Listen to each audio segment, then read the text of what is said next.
également sur Auréane, en tant qu'infirmière, et puis la chargée de communication, Marion, c'est ça? Je ne me trompe pas? Pas du tout. Non, je suis chargée de projet, Manon. Chargée de projet. Oh, pardon, qu'est-ce que j'ai dit? Pas de Communication, souci. j'ai dit. Oui. Pardon, excusez-moi.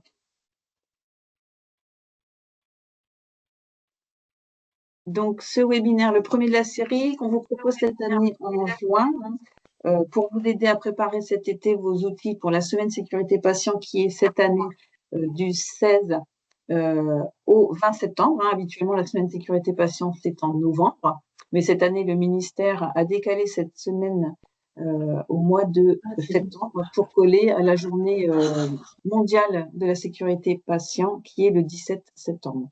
Le webinaire va être enregistré. Je vais enregistrer maintenant. Je l'ai lancé en Noël. J'ai lancé l'enregistrement. Ok, merci. Donc voilà, donc bienvenue à tous à ce webinaire. Je pense qu'on va pouvoir commencer. Donc comme je vous disais, le webinaire Un jour un outil pour vous aider à préparer vos documents pour septembre, parce que septembre, ça va vite arriver. Aujourd'hui, donc, ce sera l'annonce diagnostique avec Auréane. Demain, outillez-vous pour votre semaine sécurité patient, c'est le Serge Dasbro qui proposera un outil. Comment déclarer en pratique, ce sera sur le thème matériaux-vigilance, donc avec Daniela Romont de la matériaux-vigilance. On aura le CEPIAS jeudi pour l'utilisation des dameries. L'Omédit vendredi, l'Omédit, c'est ça, pour l'information, la clé du succès pour la prise en charge médicamenteuse. Et puis, on aura le 5 juillet un webinaire avec les représentants des usagers sur comment m'impliquer dans la semaine sécurité patient en tant qu'usager. Voilà. Et je vais laisser donc la parole. Je vais laisser Emeline reprendre la main, du coup. Oui.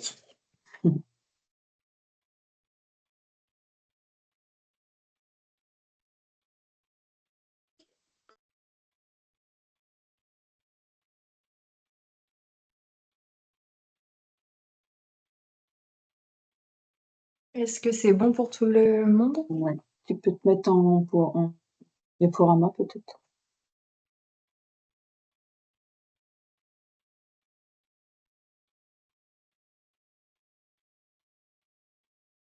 En bas de l'écran. En bas, tout en bas de l'écran. À gauche, ouais. À côté, ouais. À côté. L'autre côté. Droite, ouais. Voilà. Parfait.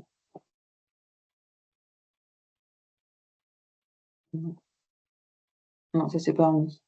Oui, non, mais c'est ce que j'avais fait. Ça fonctionne pas. Il veut pas se mettre en... Non, il veut pas. Bon, on va le mettre comme ça, je pense que tout le monde verra mieux.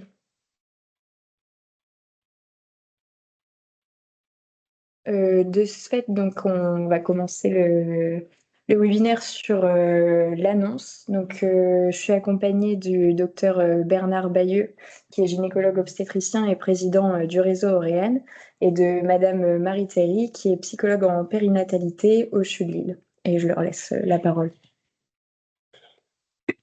Bien, bonjour. Donc, c'est moi qui vais avoir l'honneur de démarrer ce webinaire en situant le problème. Donc, l'annonce d'un diagnostic ou l'annonce d'une nouvelle en périnatalité, nous, on va se situer en périnatalité, mais beaucoup des points qu'on va aborder sont valables pour un ensemble de diagnostics qui n'ont pas toujours de rapport avec la périnate. Alors, le problème, c'est comment dire pour préserver au mieux la santé psychique de la personne et lui permettre de disposer d'elle-même au moment de l'annonce. En périnatalité, c'est une situation qui est extrêmement fréquente. Ça pourrait sembler simple de transmettre une information claire, fondée sur des faits objectifs, à une personne qui, a priori, est à l'écoute. Or, certaines situations d'annonce nous semblent plus simples que d'autres, et pourtant, a priori, il n'y a pas de bonne ou mauvaise nouvelle, il n'y a pas d'annonce simple. Alors,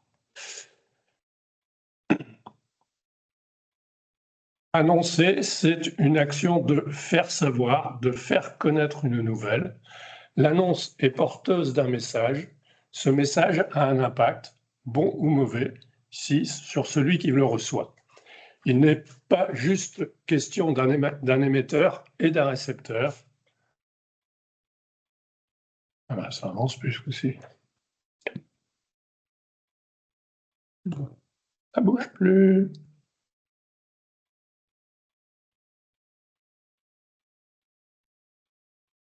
Donc, une situation d'annonce ne s'improvise pas. C'est une situation qui met en jeu la qualité de la relation patient-soignant, qui met en jeu les émotions, beaucoup, et le savoir-être du patient, mais aussi et surtout celui du soignant. Il est difficile de trouver des mots justes, recevoir les réactions émotionnelles des patients et canaliser ses propres émotions tout en restant contenant. C'est une situation potentiellement source de malentendus. En effet, dans une situation, on se retrouve sur une relation qui est paradoxale entre rationnel et émotionnel. D'un côté, le patient, rationnellement, souhaite entendre une information loyale, mais affectivement, il ne veut pas l'entendre car il entend son incompétence, sa fragilité, sa peur. De l'autre côté, le soignant qui annonce rationnellement, il doit faire passer un message objectif, clair, honnête, précis. Affectivement, il est touché quand même par la souffrance du patient et souhaiterait que ce patient entende sans trop de difficultés. Pour le patient, c'est écouter ce qui ne peut être compris dans l'immédiat, et pour le soignant, c'est dire ce qui ne peut être entendu dans l'immédiat. Ceci génère des comportements défensifs.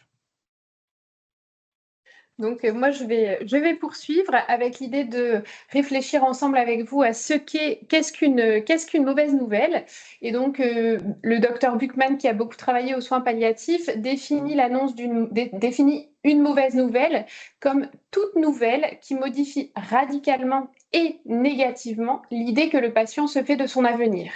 Donc, ça inclut vraiment une idée d'une rupture du fil de la vie avec cette idée d'un avant et d'un après, et une perte de contrôle de sa propre vie qui implique une incertitude sur l'avenir. À ce moment-là, le patient traverse vraiment quelque chose d'insoutenable. Parfois, les parents parlent de chute vertigineuse, de sol qui s'effondre sous leurs pieds. Donc, c'est vraiment quelque chose de très vaste et grâce à cette définition, on se rend compte justement qu'il n'y a pas de définition ou de liste sur ce qu'est une mauvaise nouvelle, puisqu'en fait, vraiment, chaque annonce est potentiellement porteuse d'une mauvaise nouvelle et cela appartient vraiment à la singularité du patient. Donc, l'importance en tant que professionnel est vraiment de ne jamais minimiser l'effet d'une annonce. Donc, concernant les spécificités de l'annonce en périnatalité, si on reprend un petit peu la définition de Buchmann, on pourrait définir qu'une annonce en périnatalité, c'est une annonce qui modifie radicalement et négativement l'idée que les parents se font de l'avenir de leur bébé, de leur couple et de leur famille. Ça implique donc un risque de rupture dans la rêverie maternelle et paternelle qui est vraiment nécessaire à l'instauration de la préoccupation maternelle primaire et à l'instauration des premiers liens. Ça implique donc aussi un risque de désinvestissement brutal de l'enfant. Donc là, maintenant, on va vraiment, maintenant qu'on a bien défini c'était quoi une mauvaise nouvelle, on va réfléchir ensemble aux mécanismes et aux enjeux psychiques pour le patient suite à une annonce de mauvaise nouvelle. Donc, après l'annonce, il y a toujours systématiquement une phase initiale de choc. C'est ce qu'on pourrait appeler un cataclysme émotionnel. C'est un état de sidération mentale avec un blocage des fonctions psychiques, une anesthésie des affects, un émoussement des perceptions. À ce moment-là, la mère ou le patient n'entend pas mais ressent tout. Ce moment de choc initial peut durer quelques minutes, quelques heures, voire quelques jours. Et à ce moment-là, il y a vraiment une partie de l'entretien qui n'a pas été enregistrée. Souvent, les patients ont des souvenirs flous des informations qui ont été fournies. Après cette phase de choc, on a la phase de la décharge émotionnelle. Donc c'est au moment où justement la phase de la sidération se dissipe peu à peu et ça laisse place à l'expression des émotions. Donc cette expression des émotions peut se manifester sous différentes formes, plus ou moins bruyantes selon les personnes. Donc ça peut impliquer ça peut se manifester, voilà, il peut y avoir de la tristesse avec des pleurs, des sanglots, des cris, une expression de désespoir, des crises d'angoisse, mais aussi ça peut être un petit peu plus violent avec de la révolte, de la colère, de l'injustice, de l'agressivité. Donc, ce qui est vraiment indispensable à ce moment-là de la décharge émotionnelle, c'est vraiment le patient a besoin d'être reconnu dans sa souffrance et il a besoin que ses affects soient validés. Et à ce moment-là, c'est vraiment indispensable justement de ne pas minimiser la souffrance de la personne pour qu'elle se sente entendue. Ce moment-là, c'est un moment souvent qui est vécu difficilement pour le soignant parce qu'on se sent très démuni face à toutes ces émotions qui nous renvoient à notre propre impuissance. La troisième phase un petit peu chronologique, ça serait justement cette idée de la mise en place de mécanismes de défense. Puisqu'on a eu, après cette phase initiale de choc, il y a vraiment un nouvel équilibre qui va être nécessaire pour que le psychisme puisse digérer toutes les informations. Et donc là, c'est cette période-là avec la mise en place de mécanismes de défense. Donc les mécanismes de défense, ce sont des processus psychiques inconscients. Et la notion de inconscient est vraiment très importante, transitoire, avec cette idée qu'ils évoluent dans le temps. La finalité des mécanismes de défense, c'est vraiment de réduire les tensions psychiques et l'angoisse. Et donc, c'est vraiment cette idée d'un rôle d'amortisseur. À ce moment-là, on peut considérer que les mécanismes de défense protègent le sujet d'une réalité qui est pour l'instant insupportable. Ce qui est vraiment important, c'est qu'on se rend compte justement qu'il y a une temporalité propre à chaque patient dans ce mécanisme-là. Et si on insiste particulièrement aujourd'hui sur les mécanismes de défense, c'est qu'on sait que ces mécanismes de défense sont une clé de lecture vraiment indispensable pour mieux entendre la souffrance du patient, pour mieux la supporter et mieux comprendre et donc supporter les comportements du patient, mais aussi pour mieux se comprendre en tant que soignant. Donc là, aujourd'hui, on a choisi de vous présenter une liste non exhaustive des mécanismes de défense parce qu'il en existe beaucoup, mais vraiment, on a choisi de présenter ceux qui étaient peut-être ceux qui se mettent le plus à l'œuvre après une annonce de mauvaise nouvelle. Donc, les mécanismes de défense, dans ce topo, on a choisi de les indifférencier, c'est-à-dire que ça peut être des mécanismes de défense mis en place par le patient, mais aussi mis en place par le soignant. Parce que, étant donné que nous sommes nous-mêmes confrontés à des moments difficiles, on met aussi en place des mécanismes de défense en tant que soignant. Donc, le premier mécanisme de défense dont on va parler ce matin, c'est vraiment le déni. Le déni, c'est le refus, ça pourrait se définir comme le refus par le sujet de reconnaître une réalité si angoissante qu'elle pourrait provoquer un effondrement psychique très important. Donc les exemples, ça pourrait être le déni de grossesse, le déni du diagnostic. Ça, c'est un mécanisme de défense qui est extrêmement important en tant que soignant à identifier parce que ça nous montre justement l'extrême mauvaise nouvelle pour le patient. Donc c'est vraiment extrêmement puissant et ça montre à quel point le patient n'était pas du tout préparé à l'annonce qui vient d'être faite.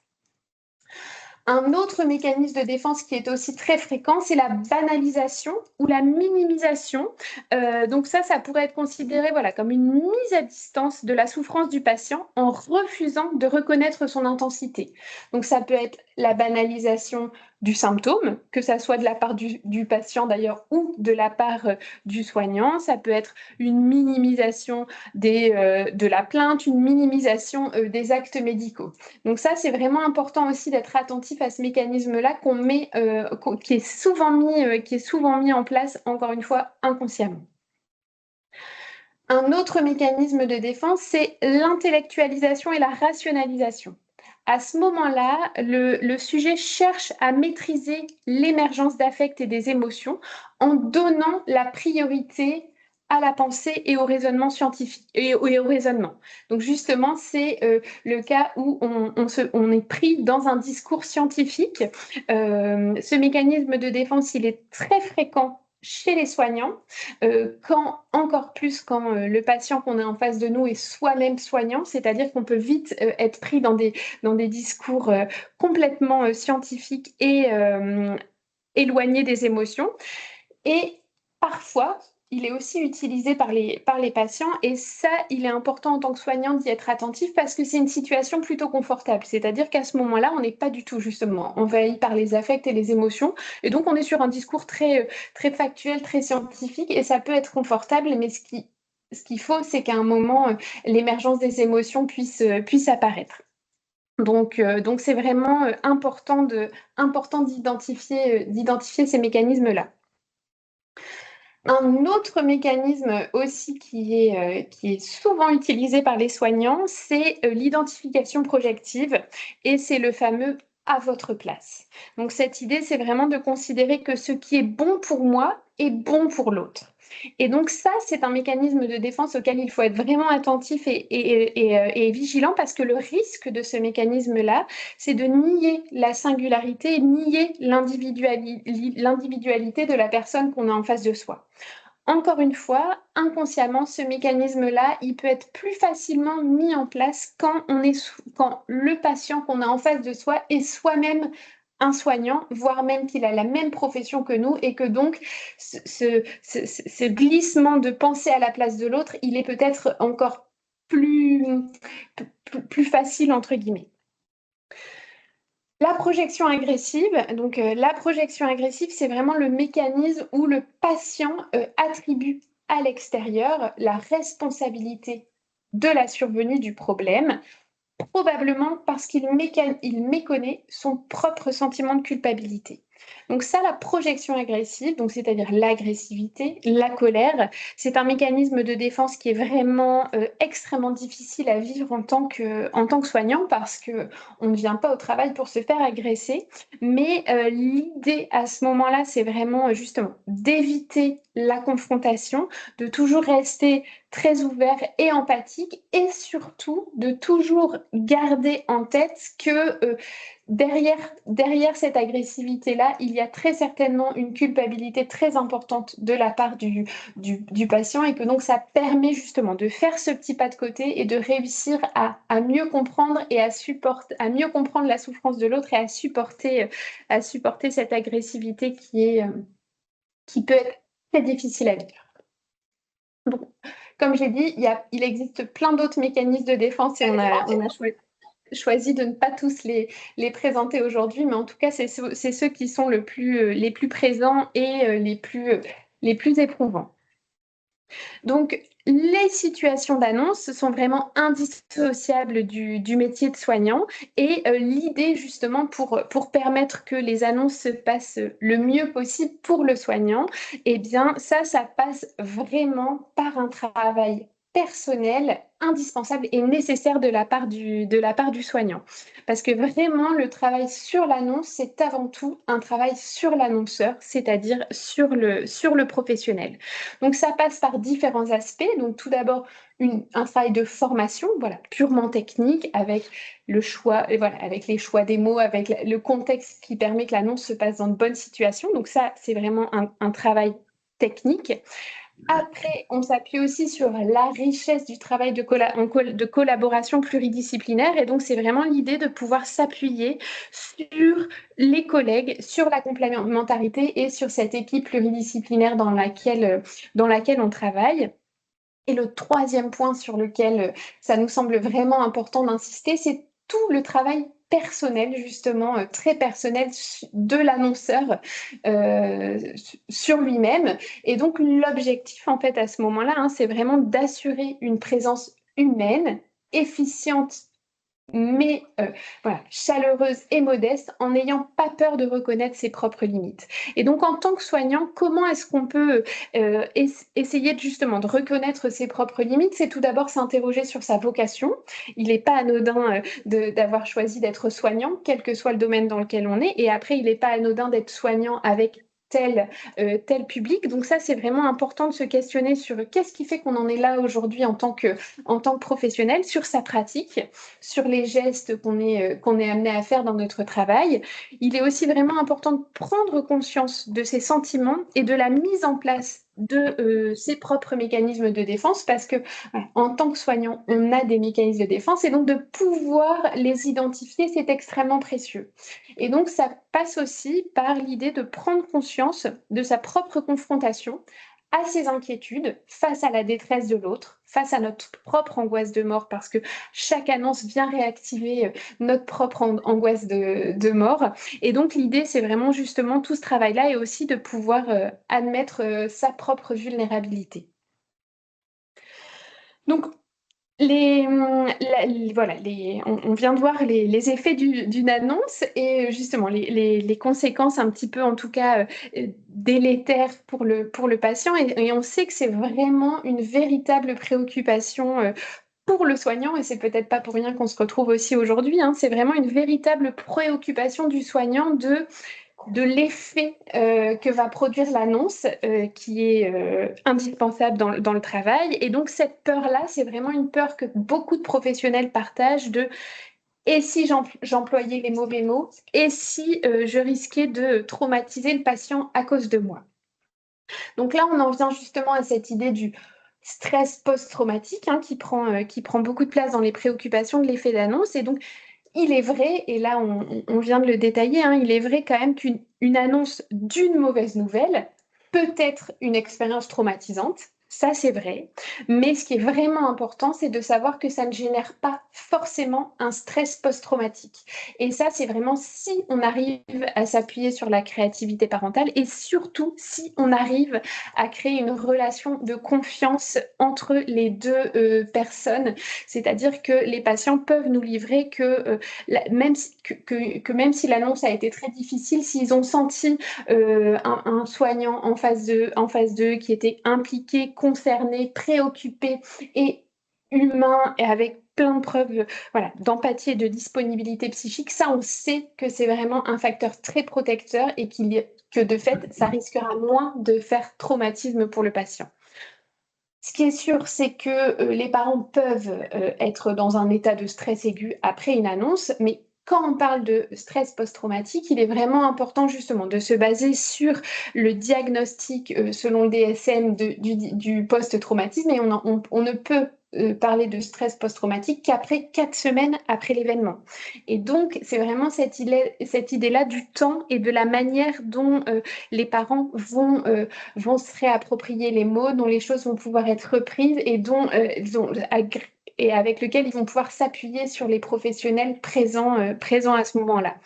On se rend donc compte que vraiment, ce qui est essentiel dans le cadre d'une annonce, c'est vraiment cette idée d'une ventilation émotionnelle. Et donc ça, c'est l'affaire de tous, c'est pas uniquement l'équipe psy, hein, parce que nous, on arrive après en seconde intention. C'est vraiment tout le travail et toute la relation et toute la mise en mots que vous allez faire avec les patients, de comprendre un petit peu ce qu'ils ont compris, justement, de remettre du sens et de retricoter le fil de tout ce qui s'est passé pour eux. Donc, de ce fait, nous allons vous présenter l'outil qu'on vous proposera début septembre. Donc, une boîte à outils pour accompagner justement les usagers dans leur cheminement après l'annonce. Donc, on en a discuté en équipe, et on en a discuté aussi avec des professionnels de santé.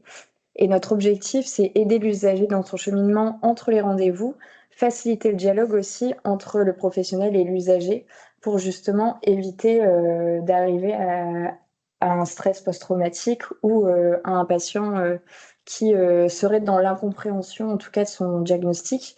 Donc, cette boîte à outils contiendrait 2 volets. Donc, un volet professionnel qui contient les ressources locales associatives, des petits repères sur les notions d'empathie et de gestion émotionnelle, un petit tableau avec les phrases à dire, à éviter, une aide pour vérifier que tous les aspects importants soient couverts, les étapes à suivre, les points à aborder avec le patient, et les ouvertures sur les possibilités et perspectives quant à l'accompagnement du patient, que ce soit psychologique ou bien médical.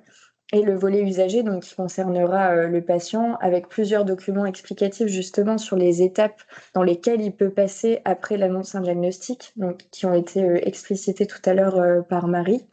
Les questions-réponses courantes, des informations aussi sur comment pouvoir gérer ses émotions, des conseils pour communiquer avec les proches, donc aussi pour eux annoncer le diagnostic et gérer certaines réactions auxquelles ils pourraient être confrontés, soit de la colère, soit de la tristesse, soit de l'angoisse. On l'a pas noté aussi, mais parfois de l'incompréhension. Un espace personnel pour y mettre ses ressentis et son état émotionnel, ses besoins, qui pourrait justement présenter aux professionnels lors d'un prochain rendez-vous. Ça permettra aussi aux professionnels de savoir où en est le patient dans son cheminement. Et de même que pour le professionnel, les ressources locales qui sont disponibles avec les perspectives d'accompagnement en proximité.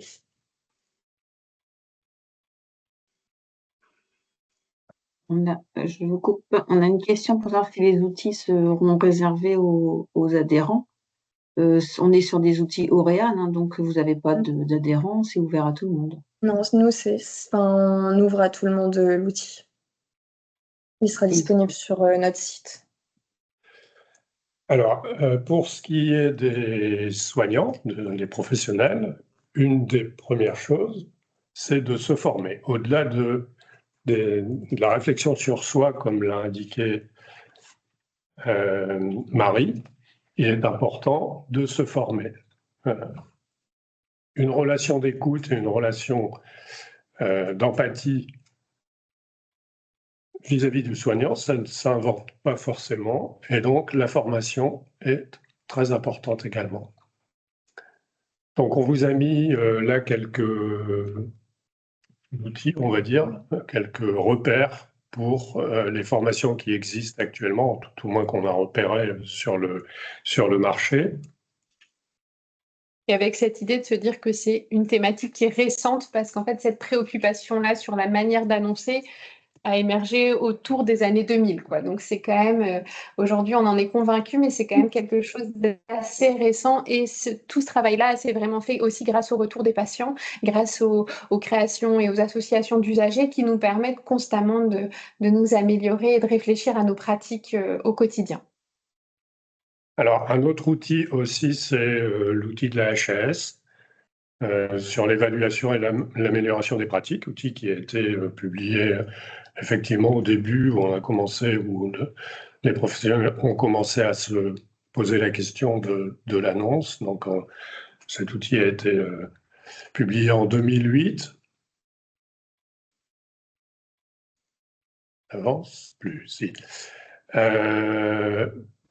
Formation initiale pour les étudiants, les internes, les étudiants en médecine, les étudiants en maïeutique, avec divers supports du temps dédié et des enseignants, donc à l'université Claude Bernard, par exemple, à Lyon.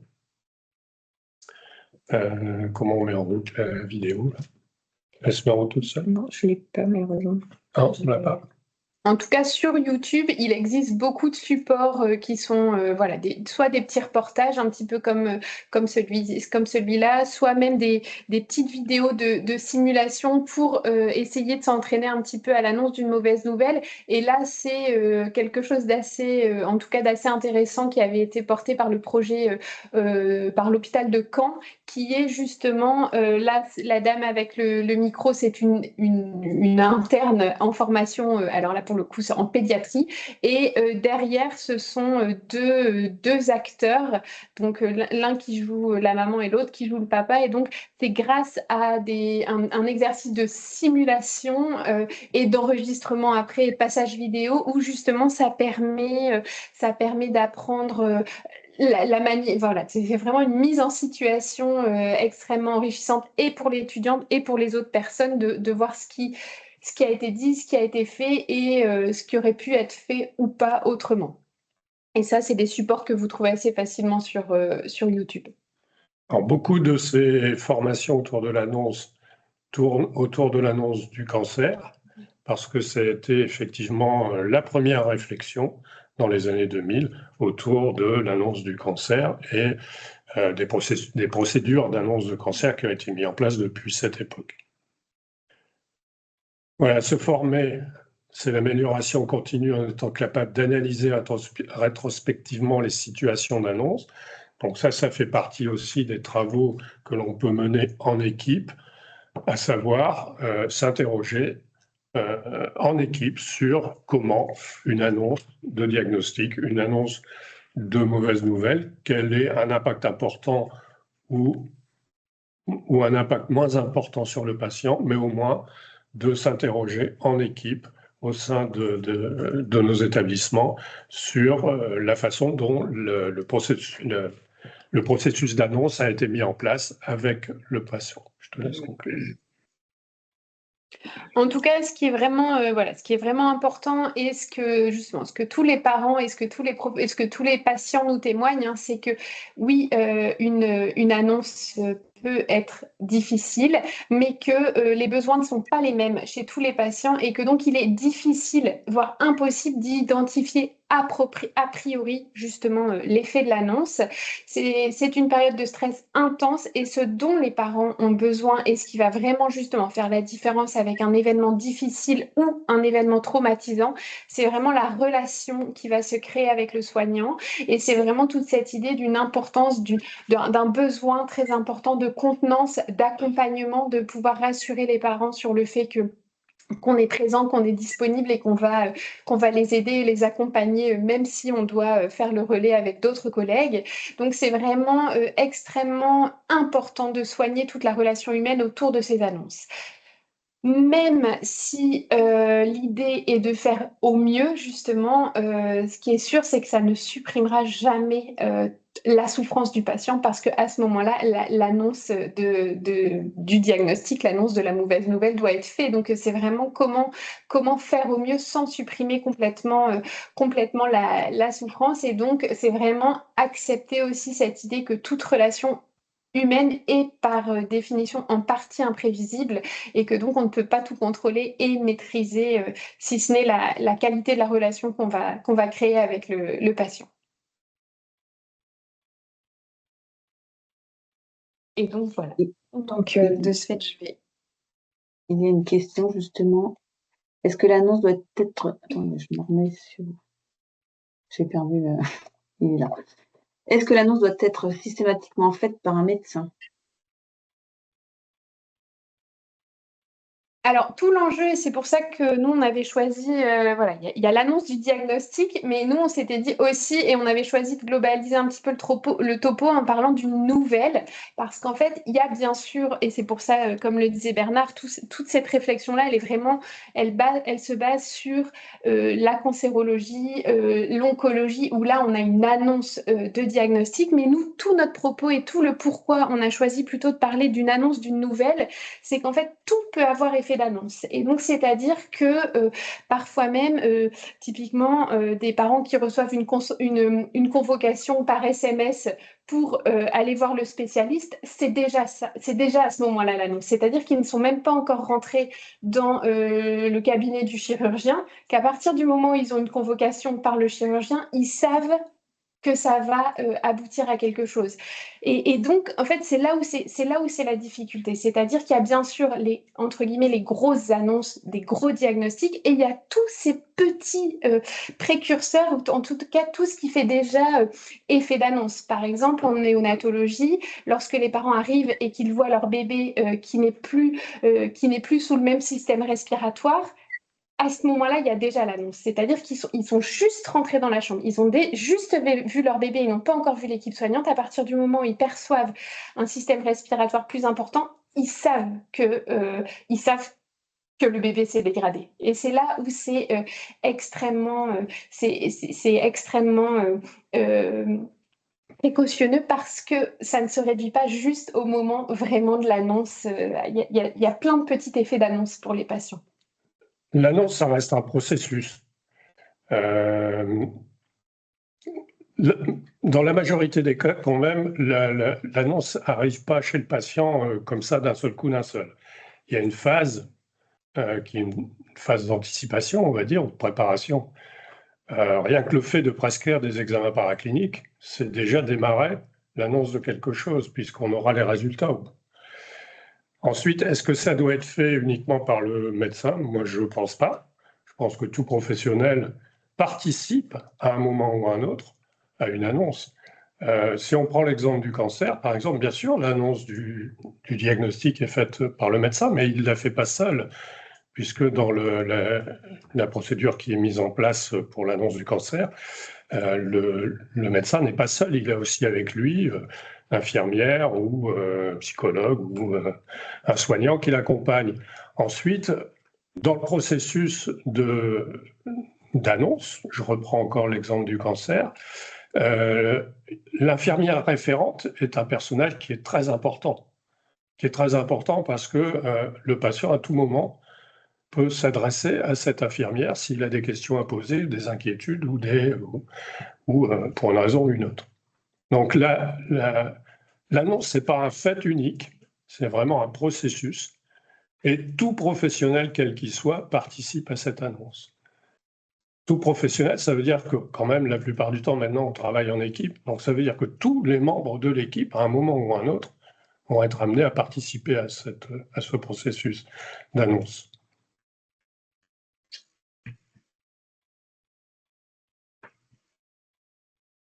Est-ce qu'il y a d'autres questions? Vous pouvez utiliser votre micro si vous souhaitez.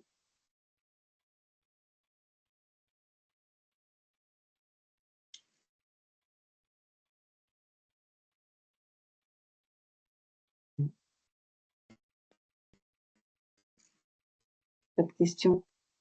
Pas de remarques?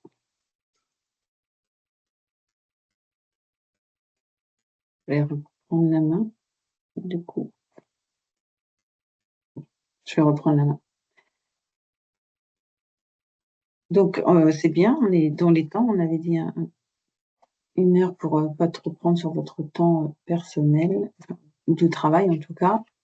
Donc, juste pour terminer, quelques éléments sur le réseau et la structure régionale d'appui. Vous avez à disposition, ça n'avance pas.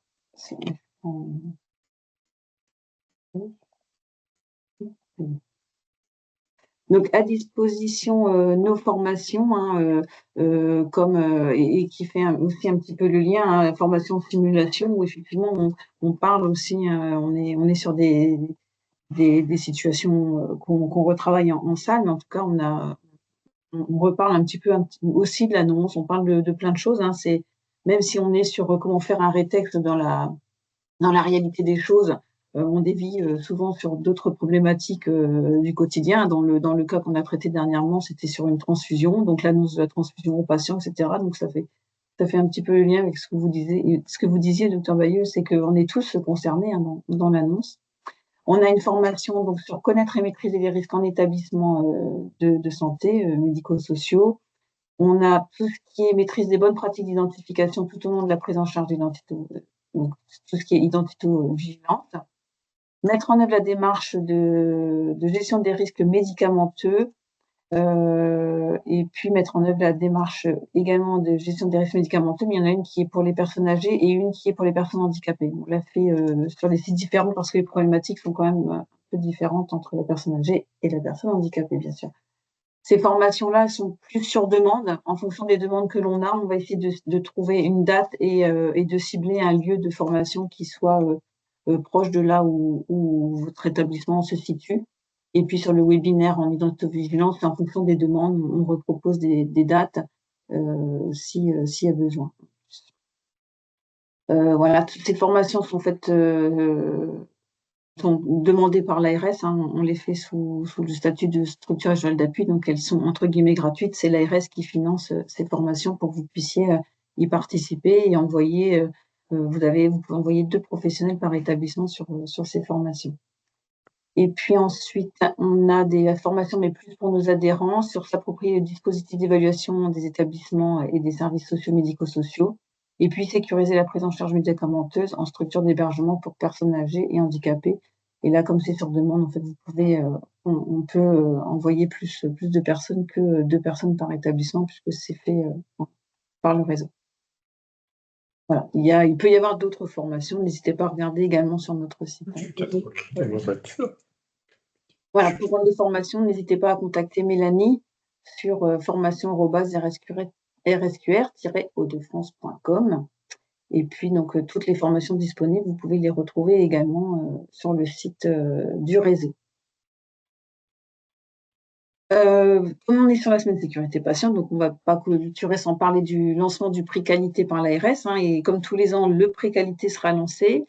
On n'a pas encore la date, mais en tout cas, on vous la fera connaître dès qu'on a les éléments sur la date et puis les liens d'inscription. Et normalement, comme l'an passé et comme il y a 2 ans, il y aura une remise du prix qualité par l'ARS en présentiel. Voilà. Mais pour l'instant, on ne vous en dit pas plus, on attend les éléments, mais on ne vous oublie pas. Si vous avez besoin de prendre contact avec nous, hein, n'hésitez pas. Donc, il y a Laurine que vous voyez, et puis Jérôme que vous voyez à l'écran, et Mélanie qui est en bas aussi, qui sont sur le site d'Armentières. Et puis moi, je suis sur le site d'Amou. Voilà, vous aurez tout ça dans le PowerPoint qui sera remis donc avec le replay sur notre site. On vous remettra tout ça dès la fin de la semaine sécurité patient. On attend d'avoir tous les outils et on mettra tout ensemble sur le site. Et nos contacts aussi seront sur le PowerPoint. Voilà, merci à vous. Est-ce qu'il reste des questions malgré tout? Donc tous les jours, un outil, tous les jours un webinaire. Demain, donc ce sera le CH d'Hazebrouck qui nous présente un outil. Laurine, si tu veux en dire plus. Oui, du coup, demain, le centre hospitalier d'Hazebrouck va nous présenter.